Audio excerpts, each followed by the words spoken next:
Merci.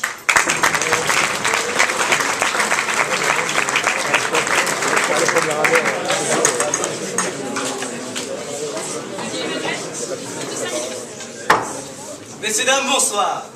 Messieurs les jurés, bonsoir. Jusqu'ici, tout va bien. J'aimerais d'abord replacer le ici. Pour cela, je vais utiliser un outil de haute technicité qui est mon nouveau BlackBerry Torch. Oui, les EPSI sont des fils de bouc, des fils à papa. Histoire de mettre tout de suite le contexte. Alors grâce à mon magnifique BlackBerry Torch qui, grâce à la pub, me fait croire que je suis un mec de la NASA, je peux voir que je suis à l'ESSEC, à Cergy-Pontoise. Monsieur les jurés, êtes-vous d'accord avec moi? C'est juste. Et il est 20h45, mardi 23 novembre. Donc en fait, moi je vais m'intéresser jusqu'à ce qui nous a amenés ici. Le mardi 23 novembre 2010, à l'ESSEC. Pour être sûr de bien atteindre mon audience ESSEC, même si je la connais mieux, je m'adapterai et je poursuivrai selon un schéma d'argumentation classique auquel vous êtes attaché, qui a enseigné au lycée. Mieux, vous êtes resté, comme l'a dit mon ami Mika, 2 ou 3 ans de plus. Je ne chercherai pas à exposer les raisons qui vous ont poussé à y rester, le manque de maturité ou l'attachement au cocon familial n'étant pas les sujets du débat. Ainsi, je développerai mon argumentation en 3 points. Le premier. L'homme existe depuis 4 milliards d'années. 4 milliards. C'est enfin vrai. Jusqu'ici, depuis ces 4 milliards, l'humanité est passée par bien des conflits, des maladies, des famines. Et pourtant, vos aïeux, mes aïeux, ont réussi à continuer à vivre jusqu'à ce que papa mette dans maman la petite graine pour faire que pouf, vous voici. Ouais, je suis obligé d'utiliser un... Il y a des jeunes dans la salle. Je suis obligé de faire des images. Et voilà, vous êtes là.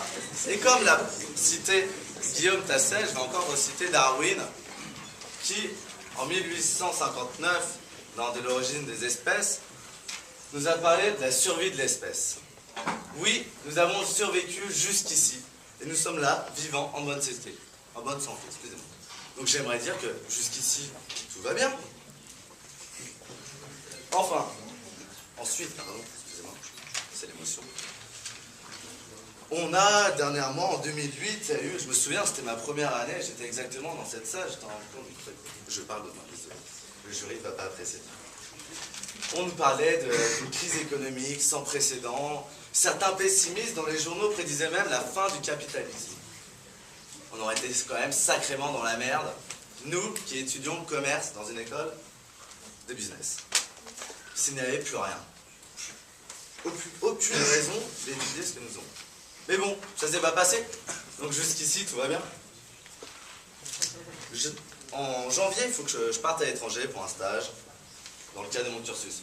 J'ai pas trouvé. Peut-être. J'ai toujours pas trouvé. Mais bon, la deadline n'est pas passée. Donc pour l'instant, toujours les psys, pas encore viré.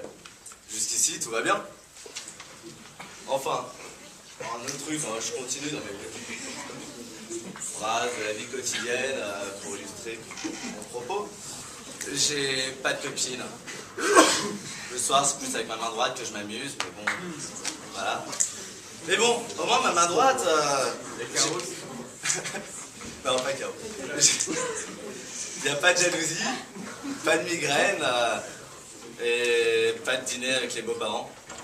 Donc jusqu'ici, tout va bien. 1 minute. Et en plus, comme j'ai dit dans mon introduction, on est à Cergy. Je me suis toujours pas fait agresser, toujours mon BlackBerry dans la poche. Tout va bien. Bon, vous allez sûrement me dire que, mais attends, tu penses qu'à toi, t'es dans une logique hyper personnelle, tu penses pas aux autres, peut-être ils sont en train de crever la dalle. Mais, oui, je suis perso et je vous renvoie le compliment. On est dans une école de commerce. Et là, je citerai Florence Noisville, qui a écrit une satire sur HEC qui s'appelle Pourquoi j'ai fait HEC. Non, ça s'appelle pas comme ça. Qui nous explique qu'est-ce qu'on nous enseigne dans notre école de commerce, ESSEC ou EPSI. C'est la méthode MMMRDC. Make more money, rest we don't care. Alors je vais traduire pour les essais qui ne savent pas parler anglais du tout. Faire plus d'argent, le reste, on s'en fout. Oui, on s'en fout, pensons juste à nous. Donc, pour survivre, il faut penser juste à nous.